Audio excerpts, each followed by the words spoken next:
This idyllic seaside village, perched on the northwest coast of Wales, is a popular tourist town.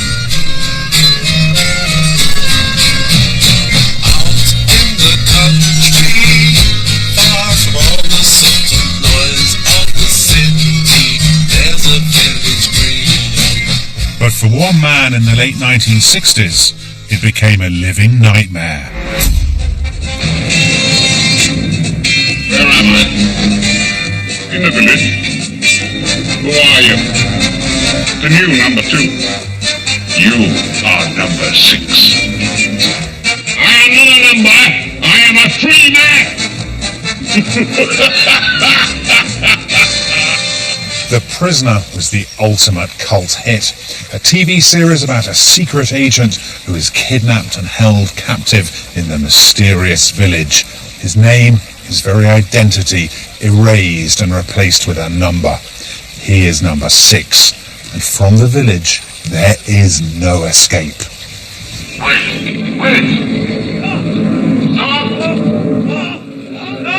Turn back!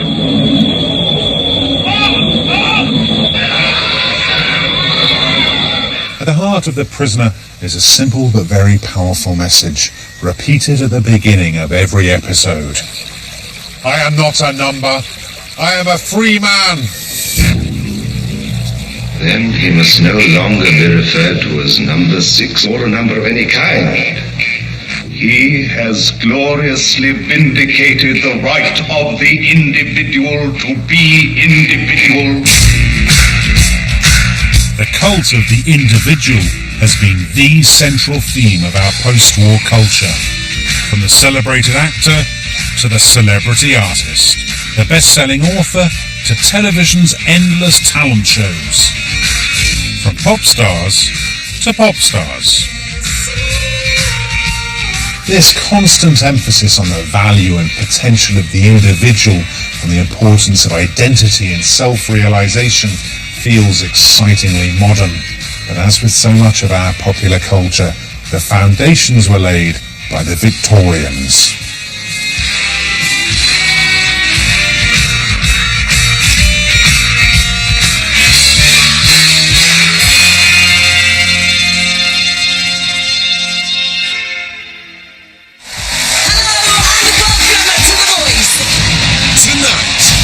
Competition intensifies.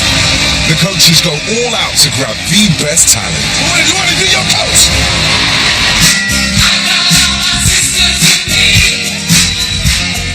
The Saturday Night Talent Show, a prime-time orgy of highly personal successes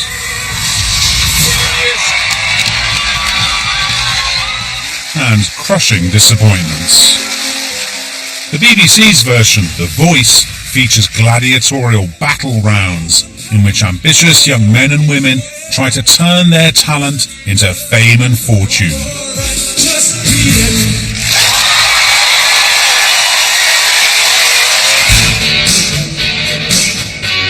The modern talent show is based on one simple, fundamental principle. The idea that all of us, irrespective of our education or our background, and armed with only a little talent, can make something of ourselves. As the judges are always telling the contestants, all you need to do is to work hard and to believe in yourself. You can go the whole way, and I'm not kidding, but you have to believe in your own talents. The first thing you have to do is believe in yourself, or you won't get it across to the people. You see, success isn't just about being able to sing. It's about self-belief, self-confidence, and sheer hard work. As one guru put it, the difference between one boy and another consists not so much in talent as in energy. But you know, the man who said those words wasn't Simon Cowell, or indeed any other talent show judge, but a much earlier advocate of individual self-improvement.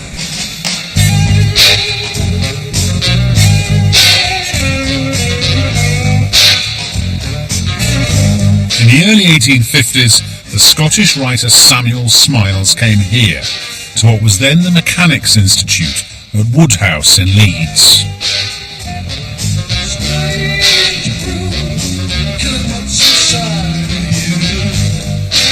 He had come to give a speech to an assembly of local working men.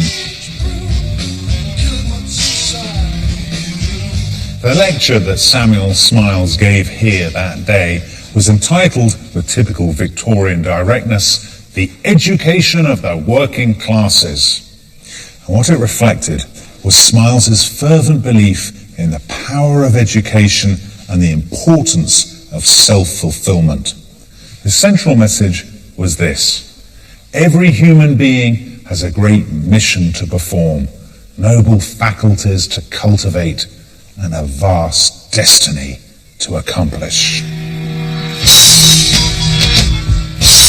As messages go, this was pretty powerful, and in 1859, Smiles committed it to print. His book was called Self-Help, with illustrations of character and conduct. And appropriately enough, Smiles self-published. Smiles's book was basically a series of examples of poor boys made good, from the playwright William Shakespeare to the industrialist Richard Arkwright. But the Victorians loved it. It sold 250,000 copies and made Smiles a national hero. And at its heart was a simple but very powerful idea that with the right ambitions and the right work ethic, you could do anything.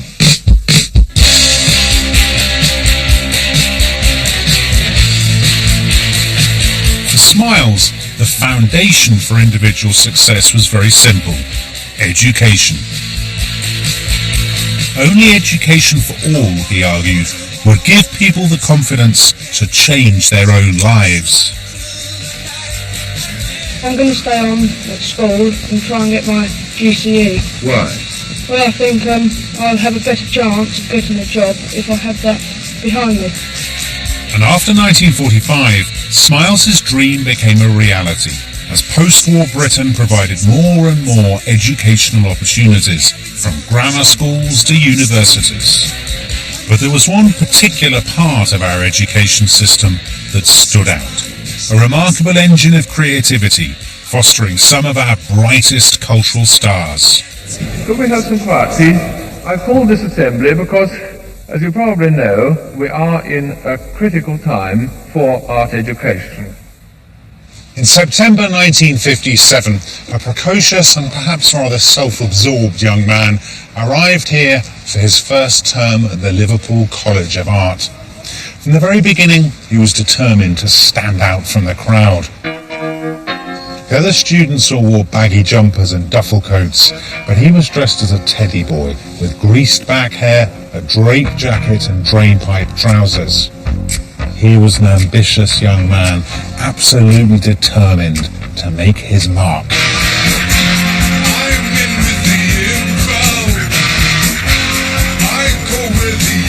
The young man was John Lennon, soon to become the Beatle who was bigger than Jesus.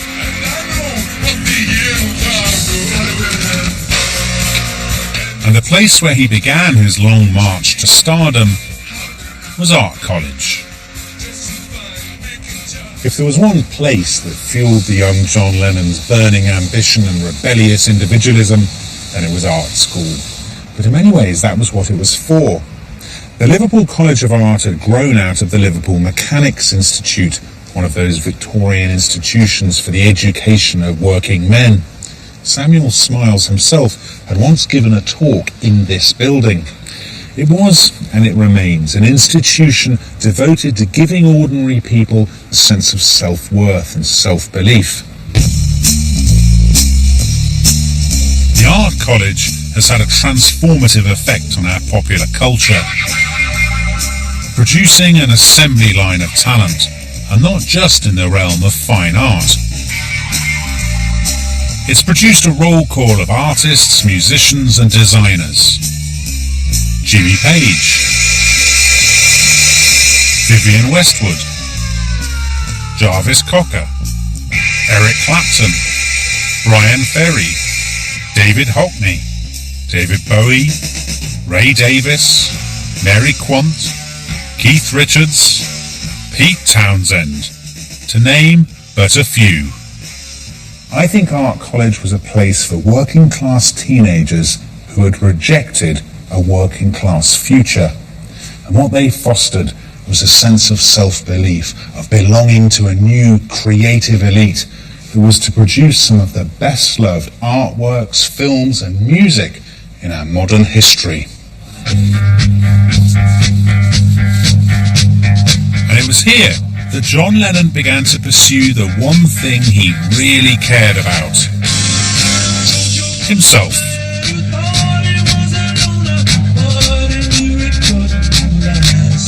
Lennon may have become famous as one quarter of the Beatles, but he always seemed the odd one out, the most outspoken, the most angry. It seems a bit silly to be in America and for none of them to mention Vietnam as if nothing was happening. You can't just keep quiet about anything that's going on in the world unless you're a monk. And the place that honed and strengthened his sense of self-possession was Art College. The story goes that one day Lennon's tutor sent the class off to paint Liverpool docks. When they all got back, they dutifully handed in their pictures of the dockside in the style of L.S. Lowry or Stanley Spencer. All of them except one. You see, John Lennon had decided to do something a bit different. Lennon had painted a picture of a docker's boot. You see, Lennon wasn't really interested in the industrial landscape, and still less in the people. What he saw was an opportunity to show off his singularity. And it worked. Everybody knew John Lennon. Everybody knew that he was going to do something unusual, something different. That he had, in Samuel Smiles' words, a vast destiny to accomplish. Lennon left art school to focus on the Beatles. But that single-minded drive, that individualistic streak that the institution had instilled, was never far from the surface. In July 1968, John Lennon came here to Mayfair in London for the opening of a new art exhibition. The show's title was You Are Here, and it was already the talk of the town. But what made it so eagerly anticipated wasn't the quality of the work, it was the name of the artist, John Lennon himself. This was Lennon's first foray into the rarefied and sometimes frankly absurd world of high art.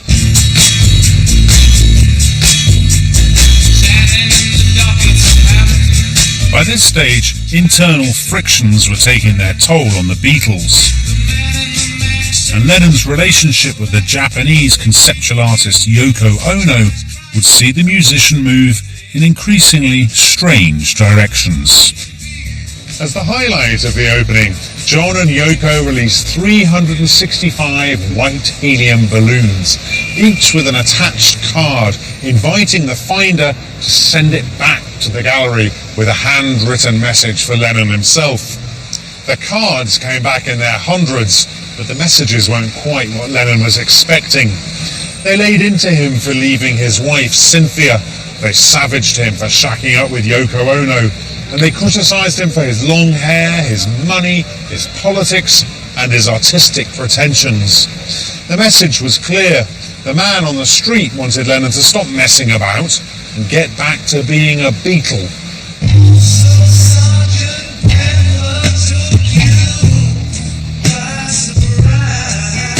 Alas, the man in the street was too late.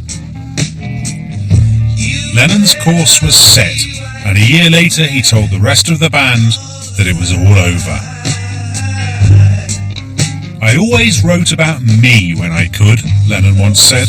I didn't really enjoy writing third-person songs. I like first-person music.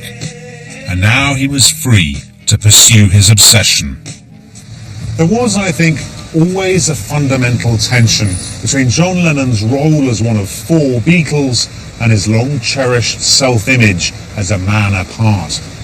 And in that respect, perhaps even being in the world's most successful band was never really going to be enough for him.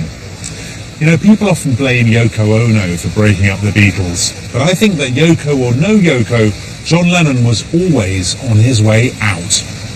As soon as you're born, they make you feel small. By giving you... And his first solo album included the clearest expression yet of his simmering, restless anger. Till the pain is so big you feel nothing at all. No song better captures John Lennon's disaffected individualism than Working Class Hero. It's a bitter, blackly ironic description of growing up in a society that demands convention and conformity. And underpinning it is Lennon's fierce belief in the right of the individual to reject the expectations of his elders. There's room at the top, they're telling you still, he says, but first you must learn to smile as you kill. First you must learn how to smile as you kill. The sentiment seems brutal, but like Lennon's streak of individualistic ambition, it actually reflected a much broader cultural phenomenon. A working class hero is something to be. John Lennon was far from alone in his single-minded obsession with making something of himself. But he was a product of a very particular moment in Britain's post-war history, when bright young working-class men determined that their lives would be different from their fathers were striking out for new horizons. This was a theme that dominated the books, the plays and the films of the 50s. Is that what you really want? A clerk's dream? A girl with a Riviera tan and a Lagomba? That's what I'm going to have.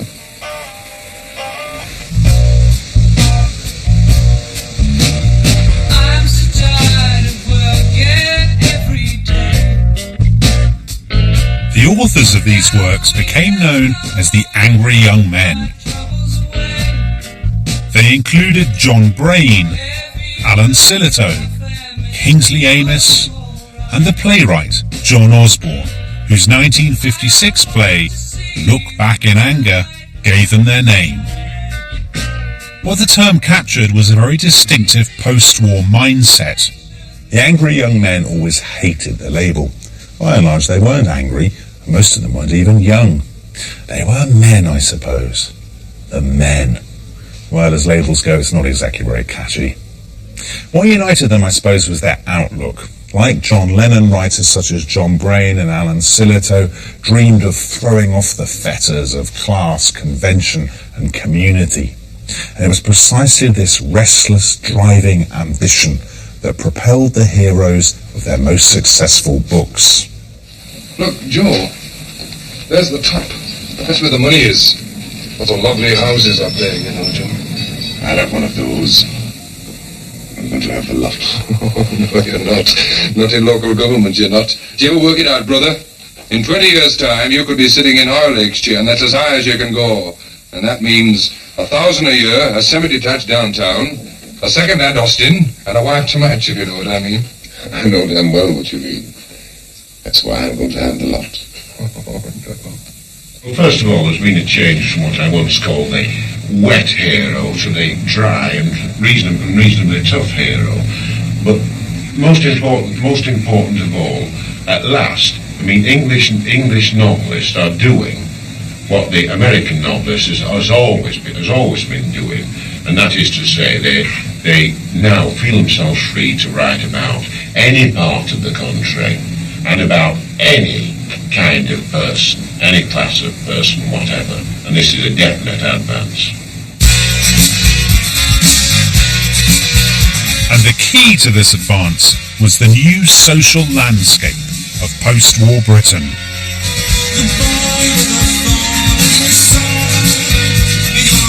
For working class boys like John Brain, if they had the right talent and they worked hard enough, there was now a way out.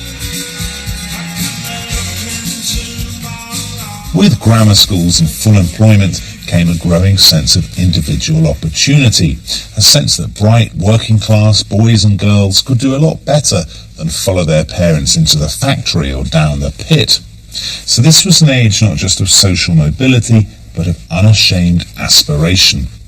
The novelist John Brain was once asked about his great ambition as a writer. "What I want to do," he said, "is to drive through Bradford in a Rolls Royce with 2 naked women on either side of me, covered in jewels."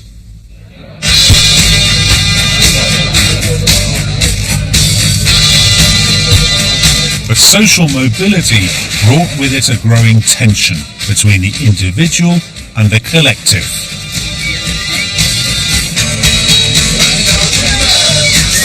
And it was this changing balance that would come to define our modern culture.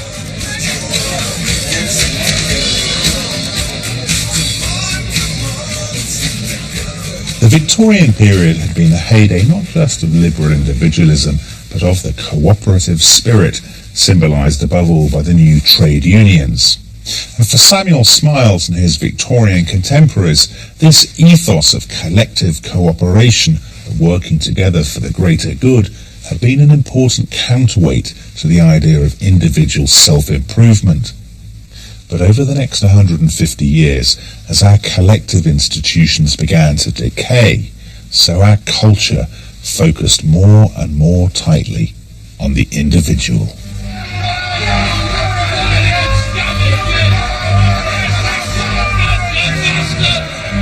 In late 1984, the miners' strike had become one of the longest and most divisive disputes in modern British history, characterised by violent clashes between the police and striking miners.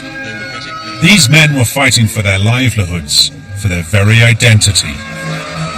And it was against this violent, masculine backdrop that one 11-year-old boy decided that his destiny lay elsewhere. He would become a ballet dancer, regardless of what his family thought. Ballet? What's wrong with ballet? What's wrong with ballet? It's perfectly normal. Perfectly normal? I used to go to ballet. See? Aye, for your nana. For girls, not for lads, Billy. Lads do football or boxing or wrestling, not friggin' ballet.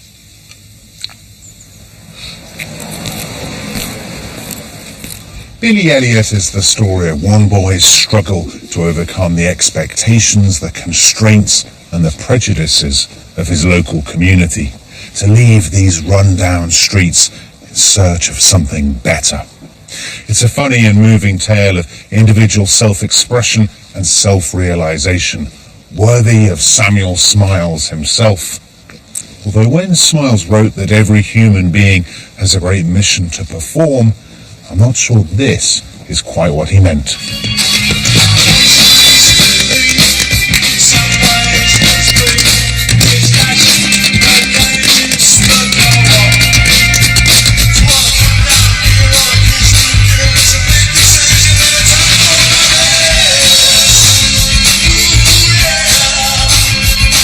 The film's turning point comes when Billy's father, returning from the pub one night, finds his son dancing in the local community hall.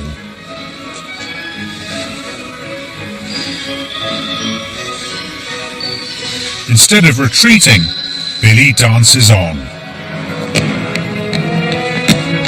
It's a wonderful scene. Initially outraged by Billy's ambition to be a ballet dancer, his father suddenly understands that his boy has a gift.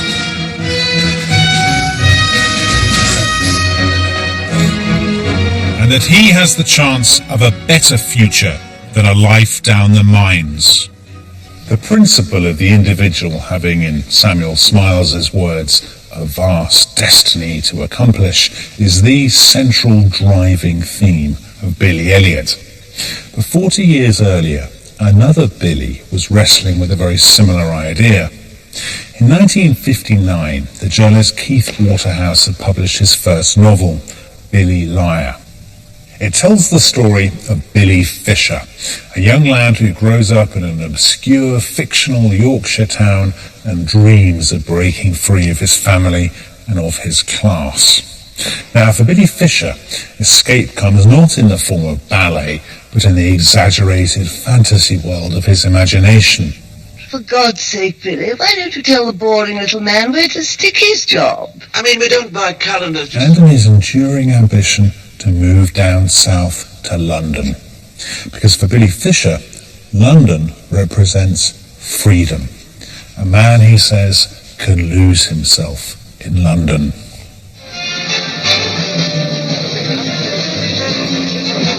Hello, Liz. Hello, Billy. Billy's yearning for London becomes the crux of the story, a point of deliberate contrast between Billy and his free-spirited girlfriend, Liz. Have you not for the job in London, scriptwrites? No. Well, when you going? Oh, soon. When soon? Well, as soon as I can manage. It's a bit vague, isn't it? Why don't you go now? Well, it's difficult. No, it's not. It's easy. You get on a train and 4 hours later there you are in London. It's easy for you. You've had the practice.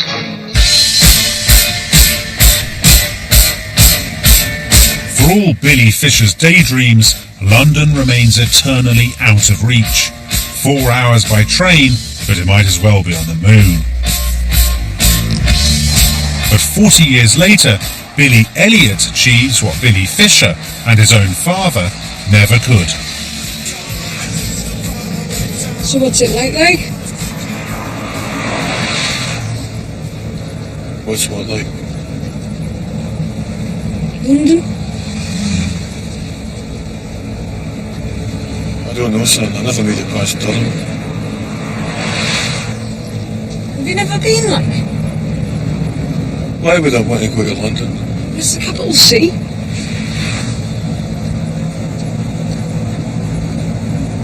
Well, there's no mines in London.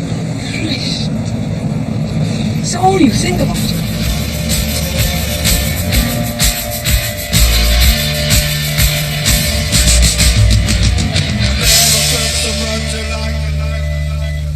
The two Billies effectively bookend the post-war period, and I think their different experiences are very revealing about the changing balance between the individual and the collective. Now, both Billies want to get on. They both want to better themselves and liberate themselves from the shackles of family, class and social obligation. Now, in Billy Elliot, the community is fracturing around him, and the old collective loyalties are rapidly disintegrating. He knows, as we know, that they won't survive. But Billy Liar was written in the 1950s, and Billy Fisher's community is still strong. Ultimately, too strong for him to break free.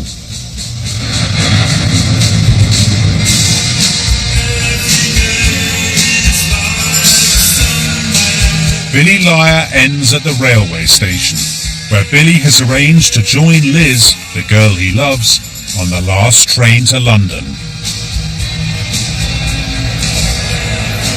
For Billy Fisher, freedom is so close that he can almost touch it. But then the moment comes and he just can't do it. He can't bring himself to board the train. The leap is simply too great.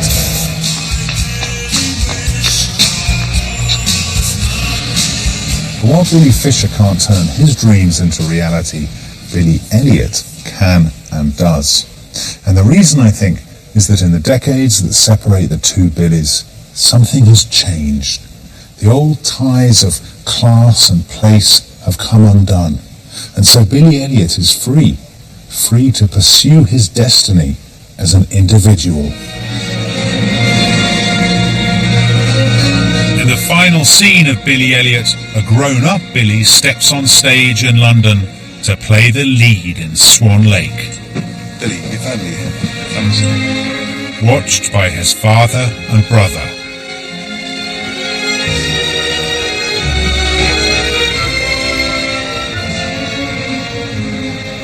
In Billy Elliot, Set at the height of Thatcherism, but made in the warm glow of new Labour inclusiveness, the triumph of the individual over apparently insurmountable odds provides the suitably uplifting climax to the film.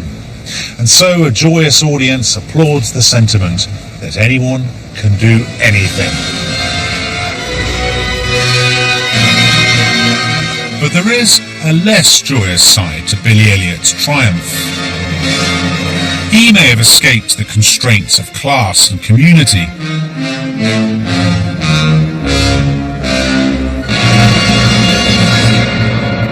But for the people left behind, the outlook was bleak. With the collapse of industry came the collapse of community and the fraying of the old collective bonds. In a colliery village, over the years, we've all looked after each other, and that'll go as people move away. It's breaking up a community spirit. Millions found themselves abandoned on the scrap heap of unemployment.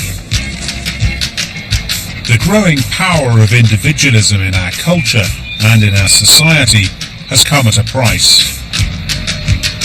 But for better or worse, it has been an unstoppable force, transforming our attitudes not just to class and community, but to something even more personal.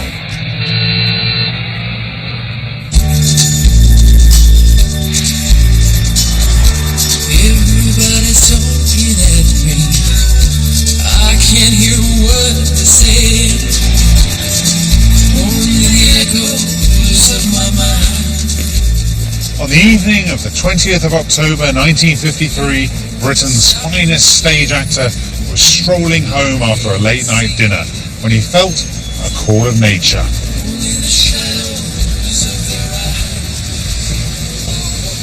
Ducking into a public lavatory, he found himself face to face with a handsome young man. Looks were exchanged, a glance, a smile, and before he knew what had happened, he'd been arrested for soliciting. The handsome young man was an undercover policeman. So the actor quickly gave a false name, Arthur Gielgud. Let me see. As pseudonyms go, this was not a good one, not least in light of the fact that Arthur was John Gielgud's actual first name. Here hang those lips which I have kissed I know not how oft. Where be your gibes now? In fact, only months earlier, he'd been knighted by the Queen, becoming Sir Arthur John Gielgud. Sir Arthur John Gielgud was charged. The very next morning he attended Chelsea Magistrates Court, where he was fined £10 and ordered to see his doctor the moment he left the courtroom. Unfortunately for Gielgud, a Fleet Street reporter was also in the building that day, and he could scarcely believe his luck when he heard the most distinctive voice in British theatre echoing down the corridors. A few hours later, the Evening Standard carried the news on its front page. For Gielgud, it was a disaster. In 1953, homosexuality was still illegal, and it would remain so for another 14 years. Public lavatories like this one were notorious cruising spots, places where gay men could take their pleasures quickly and anonymously. But they were also the target of regular police raids. In the early 1950s, the police were making some 10,000 arrests a year. For Gielgud, the public humiliation was almost too much to bear. He even contemplated suicide. At the very least, he thought, his acting career was over.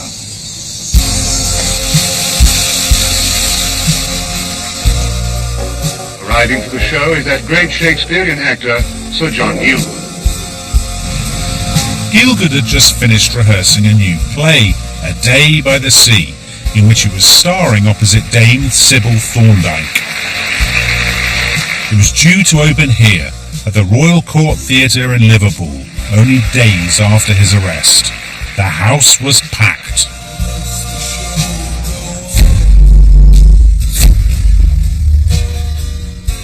Gielgud stood here in the wings, waiting nervously for his cue. And then the moment came, and he couldn't move.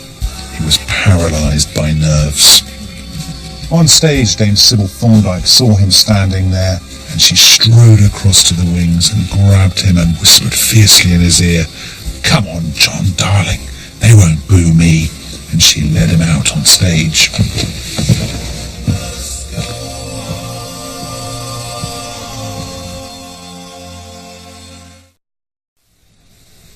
The response was overwhelming. When Gielgud stepped out here, the audience gave him a standing ovation. The message could hardly have been more clear. They didn't care about his private life. They loved him as an actor.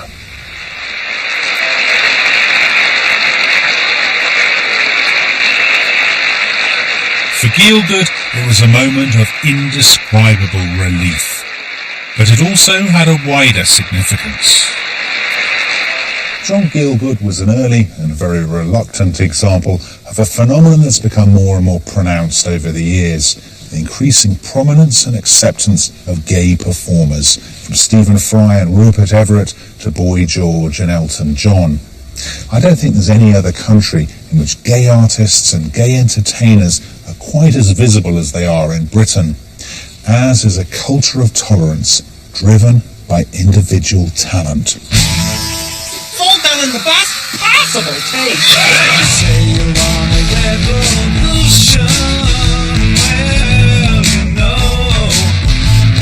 And it is this cultural tolerance that has helped drive a wider social tolerance. If somebody says to me, "Are you gay?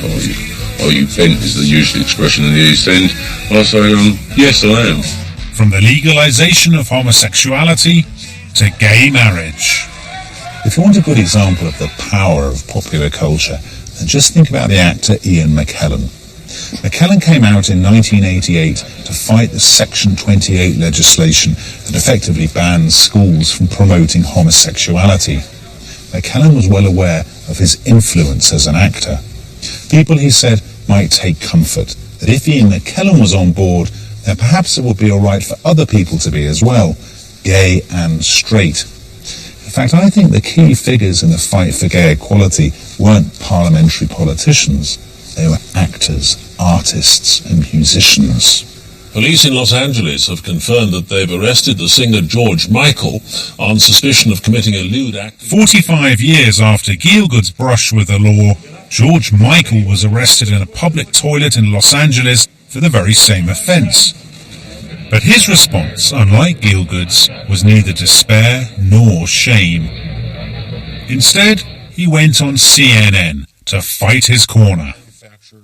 And I feel reckless and weak for having allowed my sexuality to be exposed this way, but I don't feel any shame whatsoever. And for his very next single, Outside, he filmed a deliberately provocative video. He released it on an album with a truly inspired title, Ladies and Gentlemen. By the late 20th century, the Victorian ideology of liberal individualism had evolved into an ethos of individual liberation. Britain had entered the world of identity politics, and the new emphasis on individual talent was eroding the old prejudices about sexuality, or indeed, sex. You know, the Victorians hadn't even given women the vote, but it was their belief in ambition, hard work and self-fulfillment that fueled the rise of the independent woman.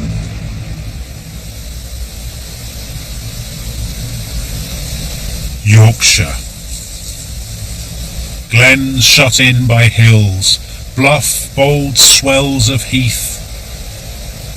Long grass undulating in waves to the breeze. This bleak landscape was the unlikely inspiration for a very unlikely superstar, because these moors fired the imagination of a brilliant young woman and inspired one of the finest and best-loved works in all our cultural history. An epic, written against the odds and published in a society and an industry dominated by men.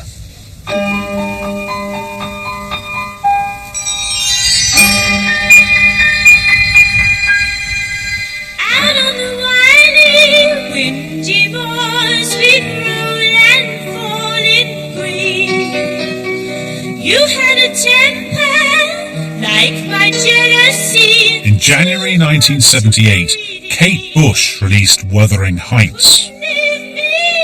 When I needed to. It took her to #1, making her the first woman to top the British charts with a song she'd written herself. She was 19 years old. You told me I was going to lose the fight. In the high, my Waterford, a high sea. What's me, can't be. With Wuthering Heights, Kate Bush had achieved something genuinely extraordinary. It was a song utterly unlike anything else in the charts in the late 1970s, and it seemed to have come fully formed from the mind of a teenage girl. What was really remarkable about it, though, was the subject matter, a haunting Victorian novel by the young Emily Bronte. And it's very tempting to see the parallels between two young women separated by more than a century, defying prejudice and making their mark through the sheer force of their talent and their self-belief. The novel Wuthering Heights is a classic of Victorian literature, a tale of love, loss and jealousy set on the desolate expanse of the West Yorkshire moors.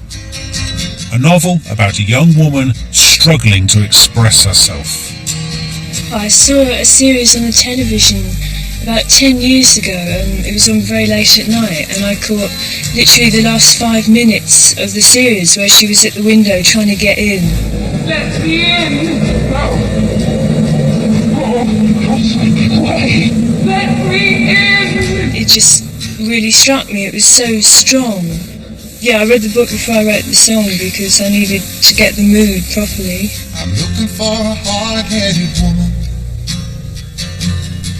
What attracted Kate Bush to the novel was, she said, the thought of this young girl, in an era when the female role was so inferior, coming out with this passionate, heavy stuff. You know, when Emily Bronte published Wuthering Heights in 1847, she was still only 29. She was only able to do it by adopting a deliberately ambiguous pen name, Ellis Bell. But while Bronte was writing in an era when women were often seen but not heard, Kate Bush was riding the wave of 70s feminism. The 70s marked a watershed in the battle for sexual equality. By the middle of the decade, almost 2/3 of Britain's women were in the workplace. Do you like being a boss? Oh yes, very nice.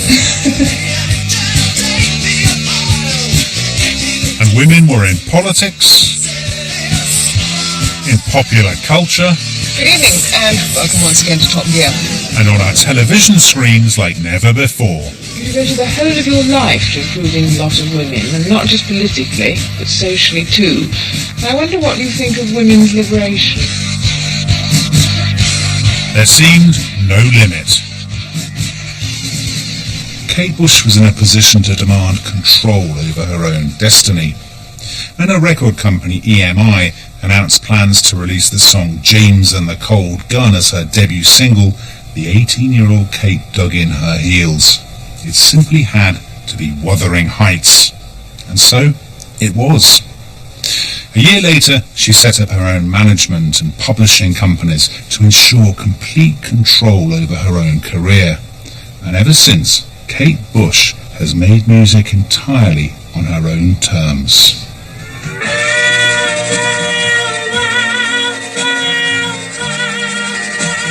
She may have appeared a guileless young girl, soon to be devoured by the music industry, but beneath the innocent exterior was a core of pure steel.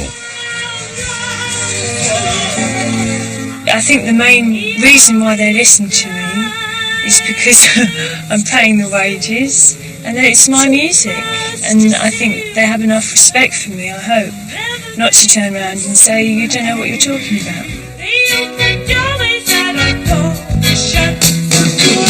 It has been this combination of single-minded ambition and raw talent that has seen Kate Bush's career flourish for more than 35 years.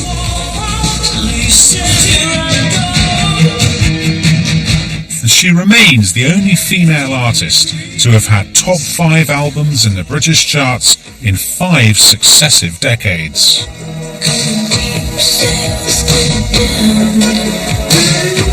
Kate Bush is for me the outstanding example of perhaps the most striking cultural trend of the last half-century, the feminisation of our popular culture. From her debut album, The Kick Inside, to songs like Breathing and Army Dreamers, her music makes no bones about seeing the world through the eyes of a woman.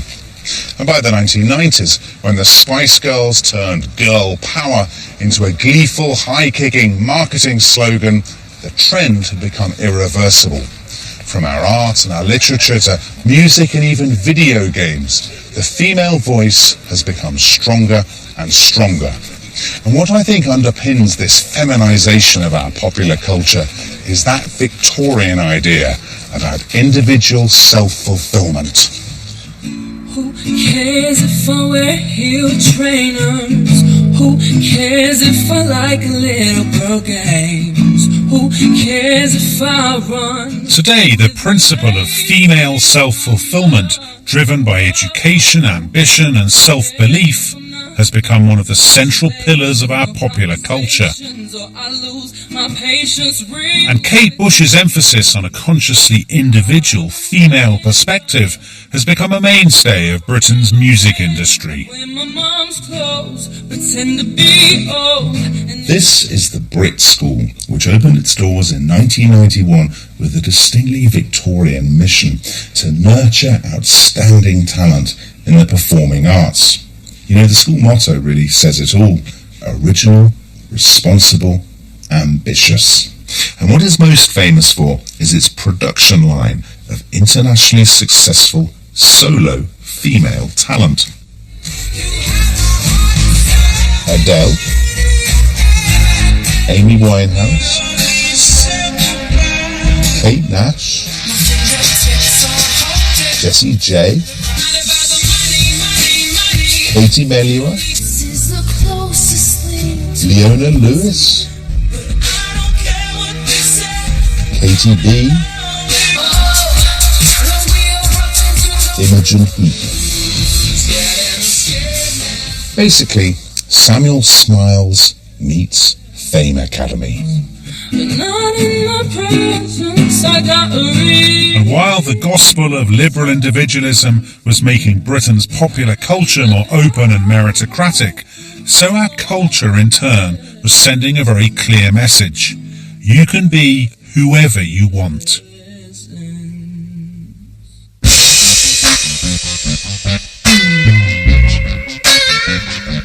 And for some people, that was a genuinely life-changing idea.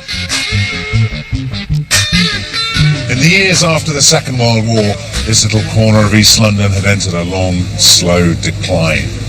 But then, something entirely unexpected happened. Fleeing war and genocide in the native Bangladesh and dreaming of a better life here in Britain, tens of thousands of Bengalis moved to London. And they brought with them their language, their food, their religion, and their culture. And at the heart of their new community was Brick Lane.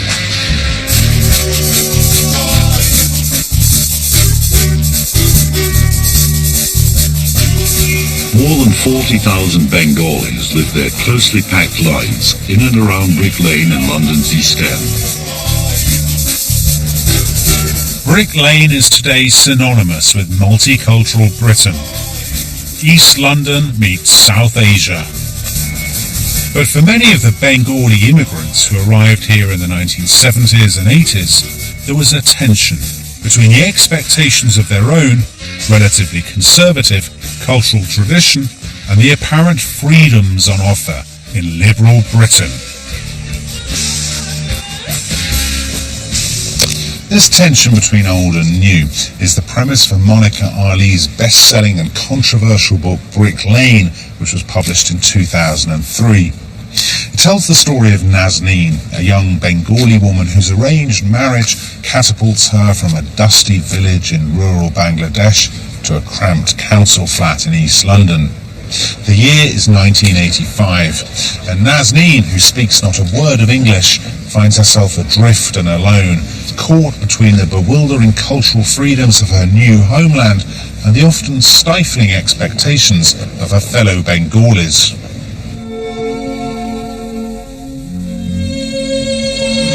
Largely confined to her flat, she finds imaginative escape by watching ice skating on television. Mesmerized by the grace, the movement, the freedom, she begins to understand that her life could be different. The novel's opening chapter describes how, as a struggling newborn baby, Nazneen was left to her fate. Instead of taking her to hospital, her mother allowed nature to take its course. Now, Nazneen survived, but that theme of surrendering meekly to your fate plays a central part in the novel. Fighting against one's fate, Nazneen says at one point, weakens the blood. But in the course of the novel, she begins to discover that, like the heroes of the great Victorian novels, she can take control over her own story. She could not wait, says the narrator at one point, for her story to be revealed, but had to make it for herself.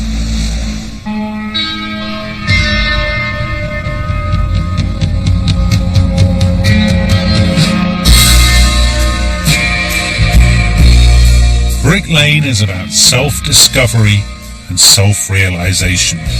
It's about Britain, for all its problems, as a land of opportunity.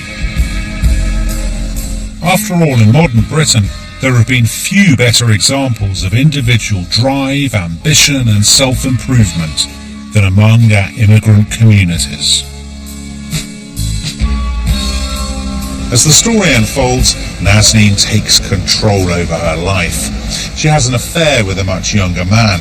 When her husband decides to go back to Bangladesh, she insists on staying in London. And by the end of the book, she's even started her own business, making saris with her friend Razia and supplying them to local shops. For the first time, she is living entirely on her own terms. Brick Lane also reflects a much wider cultural context. Since the late 1950s, the experience of immigration has become a central theme of our popular culture. From novels and TV series like The Buddha of Suburbia. I am looking forward to this evening very much. I very much want to learn about your culture. Where are you from?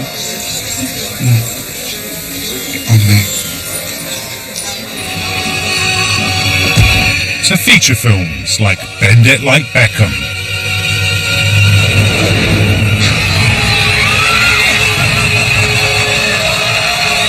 These works are often described in terms of a culture clash, but they're richer than that. They're about a sense of self, how individual identity emerges from a cultural melting pot.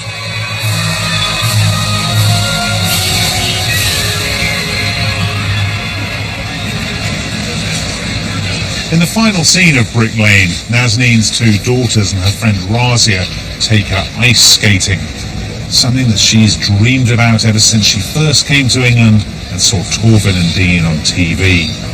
And the book's very last words are the perfect encapsulation of the idea that you make your own fate. Nazneen turned round. To get on the ice physically, it hardly seemed to matter. In her mind, she was already there. She said, "But you can't skate in a sari." Razia was already lacing her boots. "This is England," she said. "You can do whatever you like."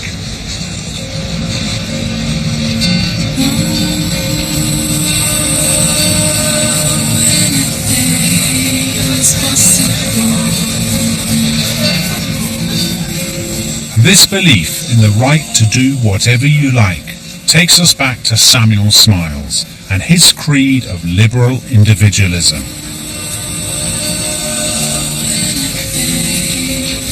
At the heart of liberal individualism is a simple but revolutionary idea that individuals should be free to pursue their destinies, men and women, rich and poor, black and white. It's an idea not merely reflected in our popular culture, but driven by our popular culture. And by embracing this principle, Britain, from Samuel Smiles and the Victorians to the writers of the 21st century, has become a nation defined by its freedoms. By the end of Brick Lane, Nazneen has overcome her fears and her upbringing to take control of her own destiny. And it's exactly that theme that lies at the heart of perhaps our most celebrated cultural success story.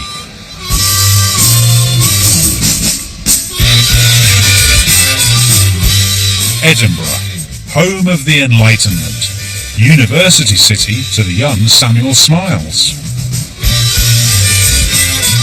And home to a later writer who would come to embody his principles of self-help to a quite astonishing degree.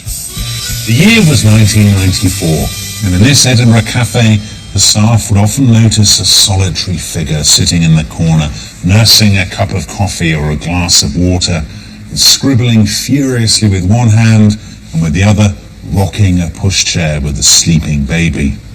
It's an image that's gone down in our modern cultural folklore, because the figure in the corner was J.K. Rowling, and the furious scribbling was her first book, Harry Potter and the Philosopher's Stone.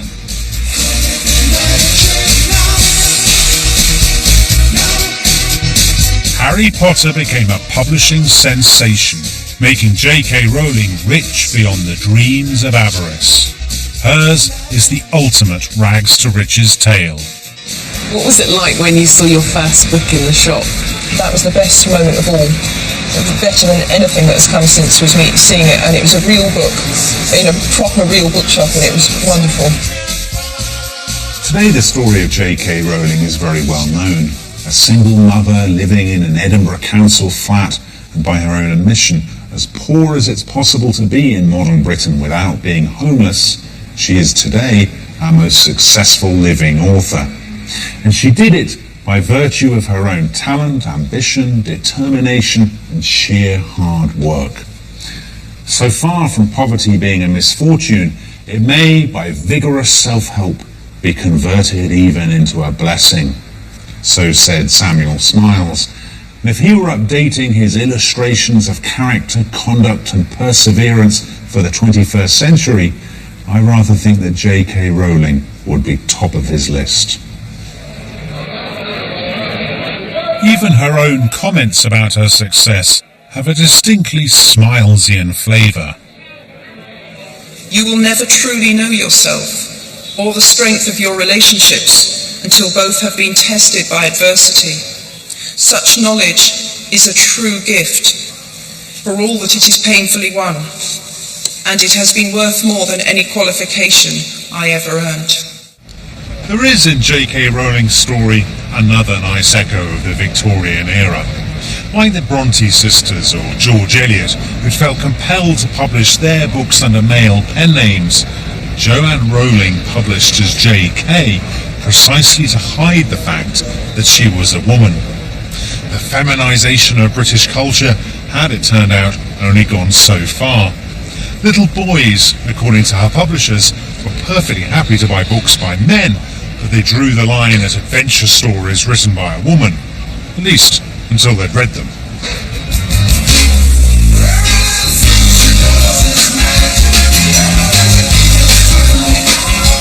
Having sold some 400 million books, J.K. Rowling is now worth more than the Queen, with an estimated fortune of £570 million.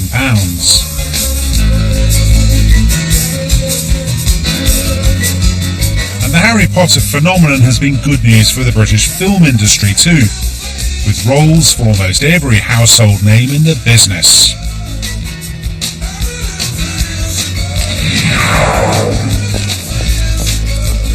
That was bloody brilliant. Thank you for that assessment, Mr. Weasley. Harry Potter himself is the perfect symbol of self-reliance and self-determination.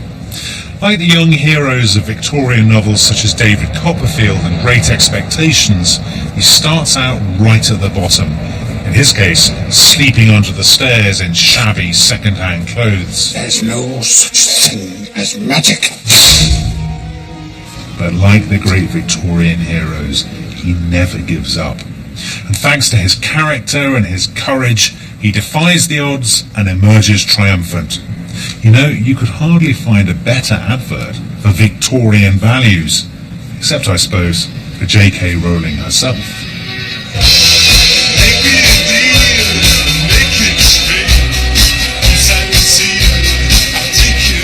And Harry himself is no longer just the hero of a best-selling series of books. He's now a global brand. From feature films to theme parks. He's taken on a life far beyond his humble beginnings in an Edinburgh cafe.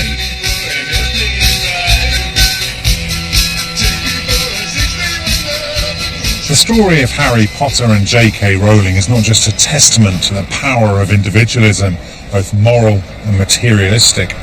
It's also become an outstanding example of Britain's new cultural patriotism. It's through our culture that we now define ourselves, and it's through our culture that the world now sees us. A century ago, Britain was still a land of factories and shipyards, of miners and dockers. But the mines have closed and the docks have fallen silent. One thing, though, roars on unabated, driven by the brilliance of our writers and artists, our actors and musicians. The greatest workshop of its kind anywhere on the planet. The Great British Dream Factory. Oh, I can't keep it in. I can't keep it in. I've got to let it out. I've got to show the world. Tonight's Apprentice Challenge has just finished over on BBC One, and next here, Jack D discovers who got fired. BBC Three's the place for Russell Howard's good news, including a story about a record-breaking bulldog. And on BBC Four, take a trip to